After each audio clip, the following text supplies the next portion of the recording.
সাউন্ডটা একটু বাড়াই দেন। বাপুরে ইয়া কি গান চালাইতাছ? একটা রবীন্দ্রসঙ্গীত লাগাও। তোরা কেউ যাস নে ও পাগলের কাছে। ধর্মিয়া আগেই কইছিলাম এমন ডেট ওভার মাল নিয়ে পিকনিক টিকনিক করুন যাবো না। ঈদের দিন একটু শান্তি মতো ফালাফালি করুম, তা না ঠান্ডা গান চালাম। এইটা ঠান্ডা গানে কেন নাচ উঠবো?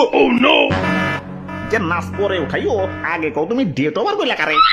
ওই দাদু কুল ডাউন কুল ডাউন। ইয়া কিসের কুলডাউন? ইয়া বাজাও ডিজে গান। আজকে বুঝাই দিমু আমার ডেট এখনো ওভার হয় নাই।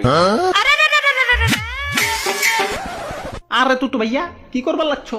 ধর্মিয়া দেখেন না বক্স বাজাইতেছি। বক্স বাজাইতেছো সুন্দর কথা, মাগারে তো জোরে খেলা। তোমাকে বক্সের ঠেলাই তো মসজিদের ইমাম সুদ্দাও নাচ দিয়ে উঠবো। ওই আমরা পড়তে পড়তে বাজাই নাকি? আজকে ঈদের দিন একটু আনন্দ করুন না। খালি তো ঈদের দিন না, এই তোমাকে জ্বালাই তো কোনো উৎসবেই রাস্তাঘাটে বেরোবার পারি না। কিছু হইলেই পিক আবার বক্স লয়ে বাইরে পড়বো। খালাই কানের পাশে মশাই প্যান প্যান করলেও তো এতটা রাগ উঠে না যতটা না উঠে তোমাকে বক্সের প্যান প্যান নিতে। ওই শরীরে আমার বিট উঠে রয়েছে, নাচও নাটকে রাখতে পারতাছি না। যাও ডিস্টার্ব করো না।